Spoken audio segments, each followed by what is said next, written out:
피부병을 제가 정의할 때 뭐라고 정의하냐면 몸속의 불균형에 의한 염증 반응이 몸속에 누적돼 있다가 그게 피부로 발현되는 것이다 라고 정의합니다. 다소 어려울 수도 있는데 피부병을 유발하는 몸속의 불균형이라는 병인이 존재하죠. 열, 어열, 알레르기, 지액순환 정체, 습열, 유전적인 습진의 경향성, 아니면 습진 중에서도 특정 성분에 대한 영향성, 아니면 노폐물의 정체, 호르몬 불균형, 이런 것들에 대해서 불균형점이 생기거든요. 이게 누적돼 있다가 피부로 발현되는 거죠.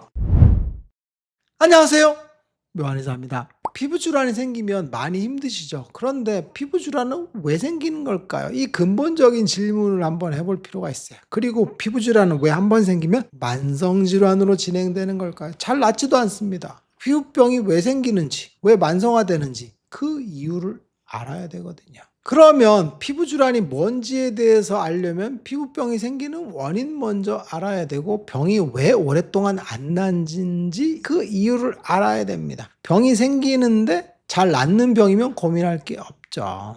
피부병을 제가 정의할 때 뭐라고 정의하냐면, 몸속의 불균형에 의한 염증 반응이 몸속에 누적돼 있다가 그게 피부로 발현되는 것이다 라고 정의합니다.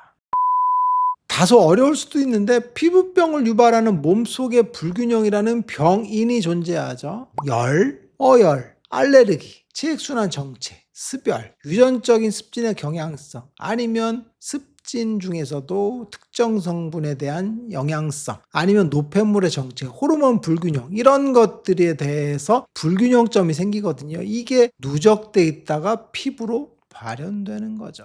이걸 다른 얘기로 하면 피부병의 병인은 다양하다라는 거죠. 유전적인 질환들, 아니면 자가면역 질환, 감염성 질환, 호르몬의 문제, 내분비, 접촉성 인자에 대한 알레르기, 아니면 물리적인 자극들, 아니면 만성적인 습진의 경향성, 아니면 건선의 경향성, 이런 것들이 매우 다양하게 존재하는 거거든요. 그걸 우리 몸속에서 원인들이 동기가 됐을 때 발현된다라고 보는 거죠. 그러면 이걸 카테고리별로 나눠보면, 그럼 습진에 생기는 몸속의 원인은 뭐냐면, 첫 번째는 열이라고 보시면 돼요. 피부병은 대부분이 뭐라 그랬어요? 습진이라고 그랬죠. 90% 이상이 습진성 질환입니다. 그럼 습진의 원인은 세 가지 원인이라고 그랬죠. 열, 그리고 지액순환 정체, 그리고 알레르기라고 그랬죠. 첫 번째가 열입니다. 몸속의 열에 의해서 피부염이 생기는 거죠. 열은 실제로 실열일 수도 있고, 허열일 수도 있고, 마음의 열일 수도 있고, 스트레스에 의한 열일 수도 있겠죠. 열의 형태들은 매우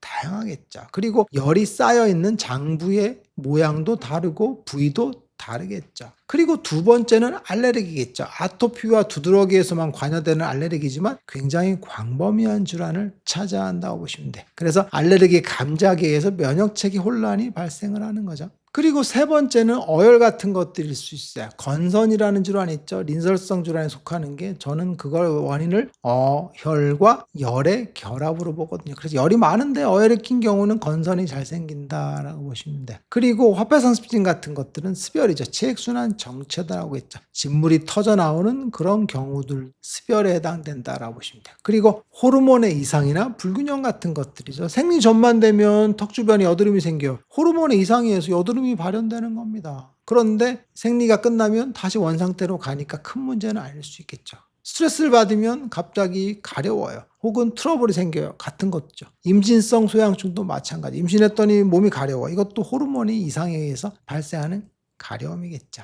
결국 위에서 살펴본 것과 같이 피부병이 생길 병인들이 누적되고 그게 피부염으로 발현되는 겁니다. 몸속의 불균형에 의해서 염증 반응이 누적돼 있다가 그게 피부 속에서 뻥하고 터져 나오는 게 피부염이죠. 그 형태만 다른 겁니다. 습진의 형태로 나타날지, 건선의 형태로 나타날지, 아니면 다른 수포성 질환의 형태로 나타날지, 발현되는 지점이 하필 피부일 뿐이지 언젠가는 터져 나와도 터져 나올 만성 염증인 거죠. 그 염증이 몸속에 있다가 피부 쪽으로 투영된다라고 보시면 돼요. 그렇다면 피부질환이 생긴 원인을 알았어요.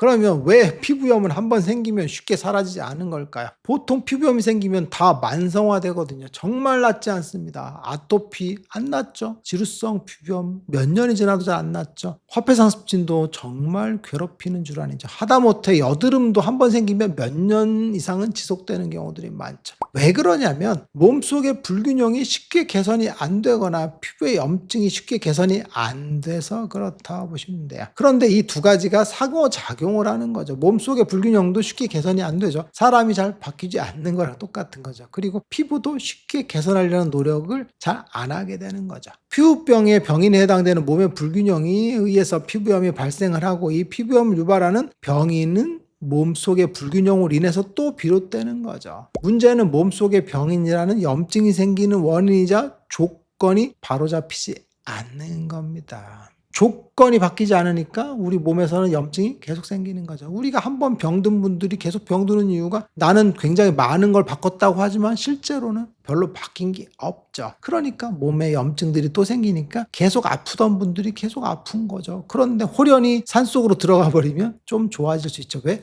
굉장히 많은 생활을 바꾸고 그럼으로 인해서 몸속의 불균형이 바뀔 여지가 많아지니까 갑자기 좋아질 수 있겠죠. 그래서 몸속의 불균형한 상태와 피부형의 불균형한 상태가 동시에 발생을 하니까 만성 피부질환으로 진행되는 거죠. 그래서 피부염이 잘 안 낫는 겁니다. 그래서 피부염이란 건 결국 몸의 불균형한 병리적인 상태가 지속이 되는 거죠. 열이 많다. 그래서 그 열이 간열, 위열 이런 것들이겠죠. 그리고 알레르기인자의 감정에 대해서 알레르기가 잘 사라지지 않고 높은 수치에서 유지되는 경우도 마찬가지죠. 아니면 체액순환 정체가 유지되는 경우, 아니면 더 괴로운 유전적인 문제들, 엄마 아빠가 습진의 경향성을 갖고 있다. 그러면 진짜 낫기가 어려운 거죠. 이런 것들, 피부염을 그게 유발하는 거죠. 그래서 피부의 염증을 유발하는 겁니다. 그런데 피부의 염증이 유발한 요인이 사라지지 않는 거죠. 그러니까 피부염은 잘 안 낫는 거죠. 그런데 관리도 잘 못해. 피부에 대한 관리도 잘못돼 있어. 보습제를 적게 쓰라 했는데 보습제를 많이 쓰고 피부에 발라야 되지 않는 성분을 많이 바르죠. 그러니까 피부도 더 망가지죠. 우리가 흔히 인터넷에 접하는 지식들을 통해서 얻게 되면 더 불균형해지는 경우가 흔한 경우죠. 몸의 불균형도 지속돼 있고 피부 염증도 잘 안 낫는 관리를 하고 그리고 식생활도 좋지 않죠. 그러니까 피부병이 낫지 않는 경우들이 많죠.